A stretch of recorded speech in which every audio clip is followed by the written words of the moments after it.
As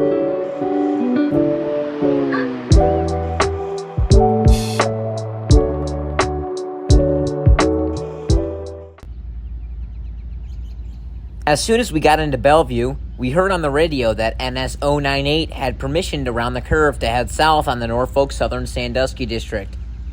With that in mind, we raced down to Township Road 305, just in time to catch NS 098, which consisted of export locomotives bound for the port of Moorhead City, North Carolina, where they would then be loaded on ships to other countries. The engines that were not tarped, I believe, were going to Mongolia, and the tarp engines were going to Australia. This was definitely a unique catch, as I have only once ever seen export engines before.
Hot on NS 098's tail was NS 148, which was low on time entering Bellevue. Another awesome surprise greeted us with this train, as it had two GP 48-2s and a high hood trailing fifth dead in tow. It has been a hot minute since I've seen a high hood before on a road train, so this was definitely nice to see.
As the fog slowly started to dissipate, we would see another NS manifest heading into the yard on the NS Fostoria district.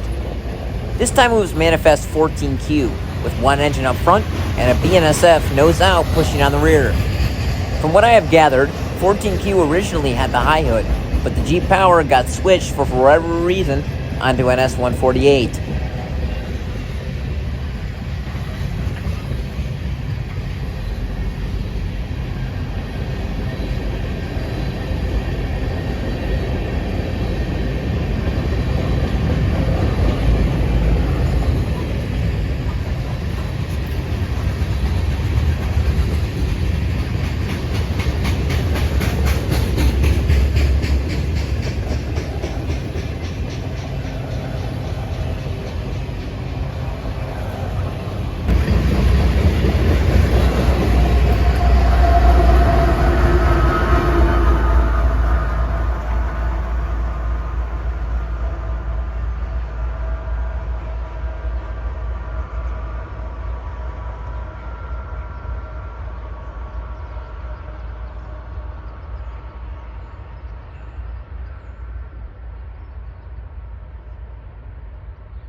Moving back to Kemper Rail Park, we would see a late NS-273 with the solo C6M up front and not one, but two mid-DPUs to help out. NS-273 carries a colorful array of domestic stacks out of Rickenbacker Yard in Columbus to Lavernois Yard in Detroit, Michigan.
After NS-273 cleared, we moved back to Township Road 305 in hopes of catching the hotshot NS-28N, making the turn to head south on the NS Sandusky District.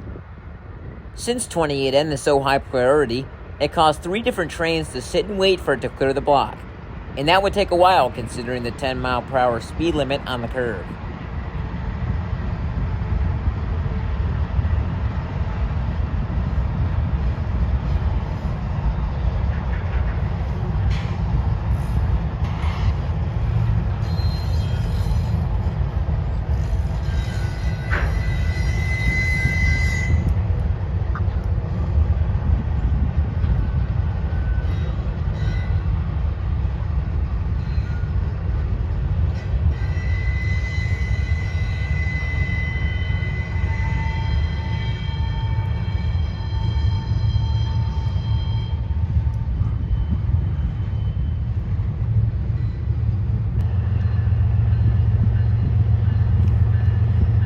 As soon as NS-28N got out of the way, NS-179 would get the green signal to follow south on the NS-Sandusky district towards Attica. NS-179 today had a decent lash-up, consisting of 2 BNSF GEVOs, followed by an NS-SD-70 Ace, pulling on the front, with the GEVO pushing on the rear of the train. It is pretty easy to tell this train apart from others because of the sheer size of the train and the amount of NS gondolas that it usually carries.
Once again, moving back to Kemper Row Park, we would catch the usual NS-266 heading south after working Sandusky, making a beeline towards Rickenbacker Yard in Columbus.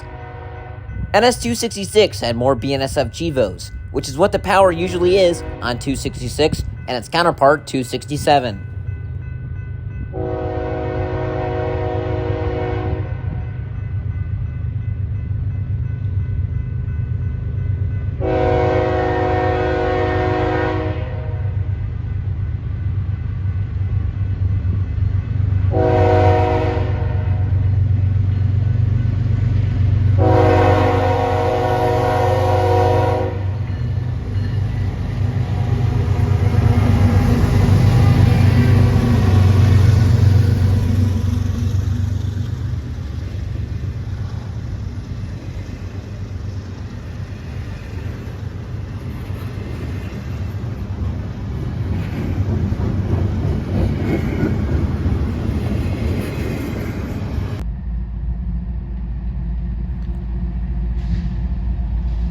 After 266 got out of the way, its counterpart 267 started up, making an interesting turn onto the NS Toledo's district.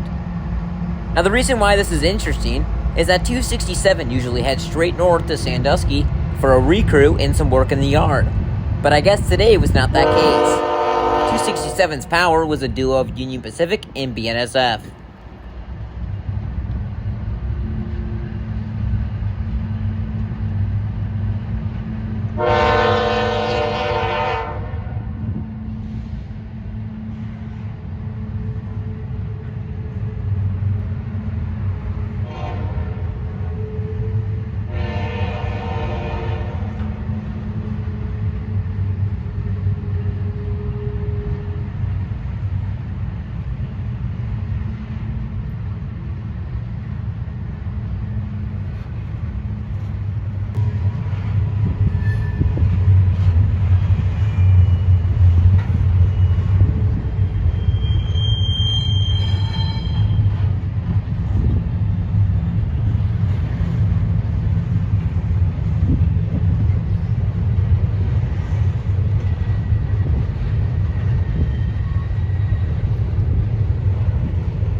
Only about 10 minutes later, the party continued with empty coal train 861 heading back to the mines in West Virginia for more coal after getting a fresh crew in Klein's here in Bellevue.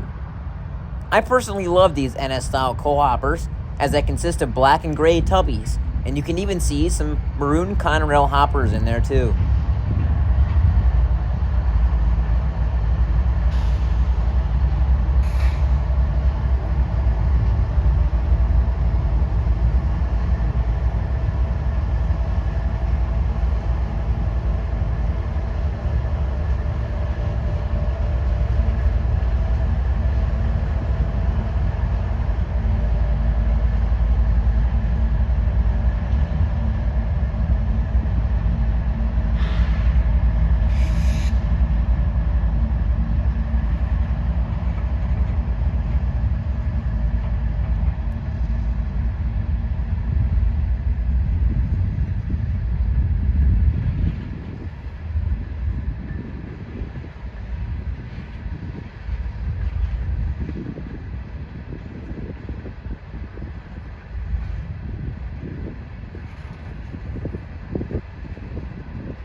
Here's a bad zoomed-in video of southbound grain train 50R, which surprised me as it was turning the corner onto the NS Sandusky district.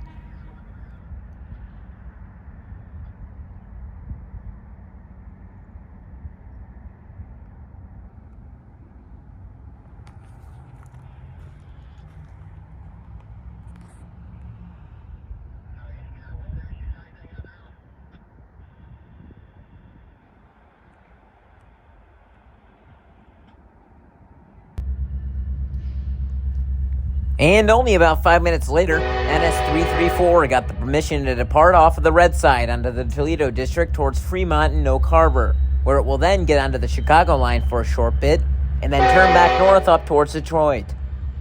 The power consisted of a solo Norfolk Southern Ace up front with a wacky horn, followed by a Canadian Pacific Devo pushing on the rear.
Right after NS-334 cleared, NS Local B-17 got permission to head west for a short trip up to Klein's, where it would service a couple of industries and then return back to Moorman Yard.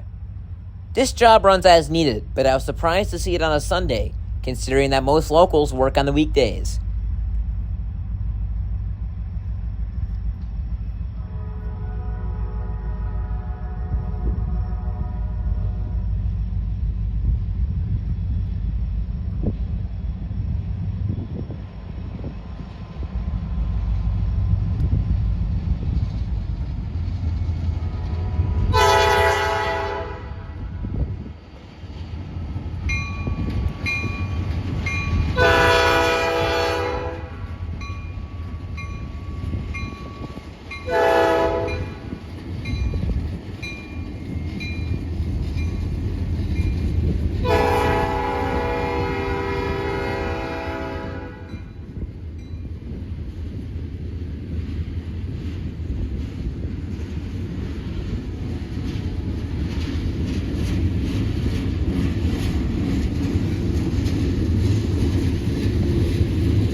Right after I turned the camera off, I hurried over to a gravel lot just in time for NS Grain Train 51V making the turn onto the Toledo district, where it would then tie down inclines waiting on a new crew. This particular 51V came out of Columbia, South Carolina, and was destined for Anderson's in Maumee, Ohio. With the harvesting season in full swing, NS and CSX would run a lot of grain trains within a couple of weeks to local grain elevators.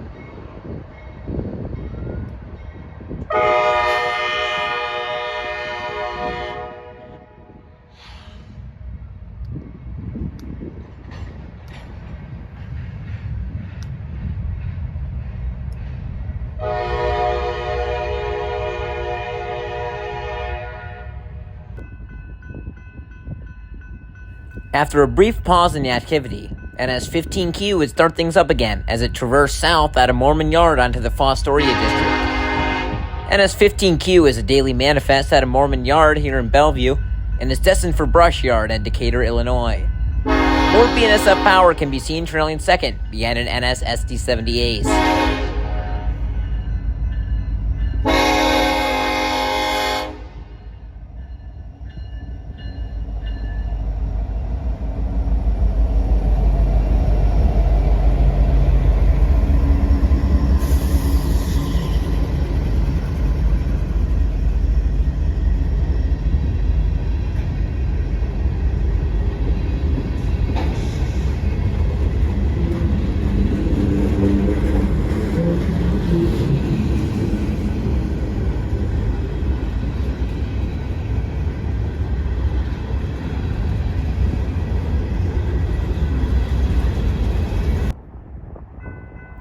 Here is yet another bad video of Grain Train 55T turning west onto the Fostoria district, destined for Fostoria, Ohio.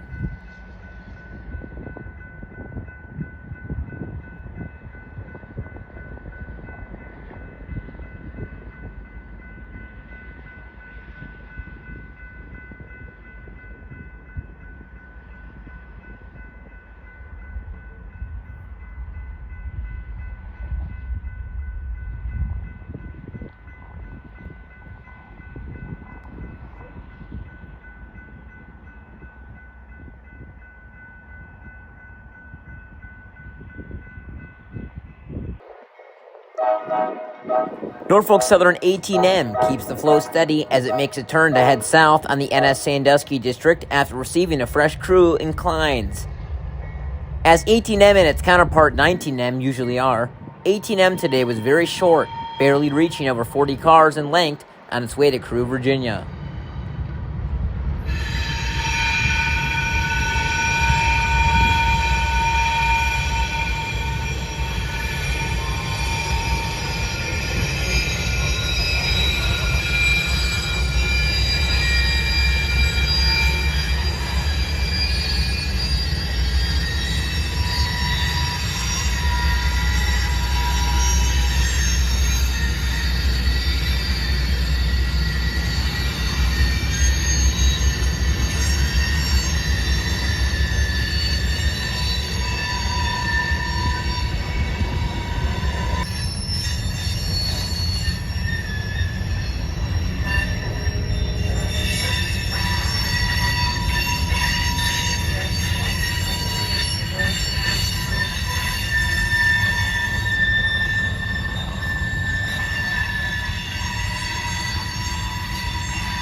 Ten minutes later, another headlight appeared out of the yard, and this time it was the rather late NS-116, heading south with a duo of SD70 Aces, the second one being particularly clean. This same power set would head north a couple of days later on its counterpart 117 out of Portsmouth, Ohio.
Now here's something you don't see every day, as we see a double restricting signal to head into the yard.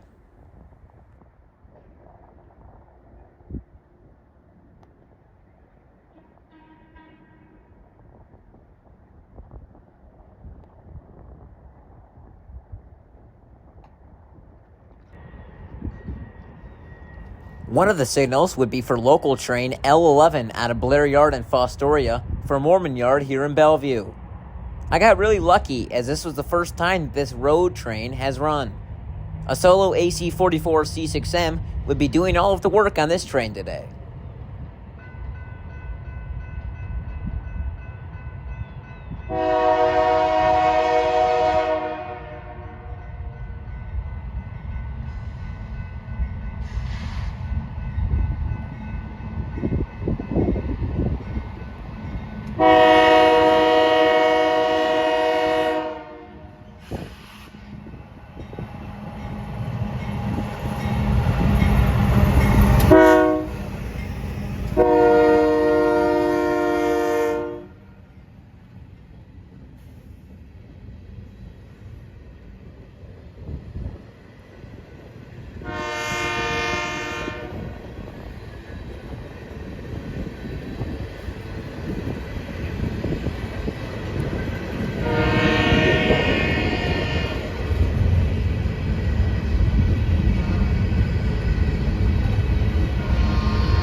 As eerie clouds started to roll in, NS-178 would be accounting for the other restricting signal, as it had a rather interesting Union Pacific AC-44 00CW doing all of the work as it was leading solo out of Irondale, Alabama, for Moorman Yard in Bellevue. This was a rather short NS-178 today. Even though it had around 100 cars, it usually has anywhere between 150 to 200 cars in length.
And our last turn of this wonderful Sunday will be NS 276 making an out of the ordinary run straight south on the NS Sandusky District out of Sandusky. 276 usually recruits in clients here in Bellevue and then swings south on the Y towards Columbus. But today it recruited in Sandusky and went straight south to Norfolk, Virginia.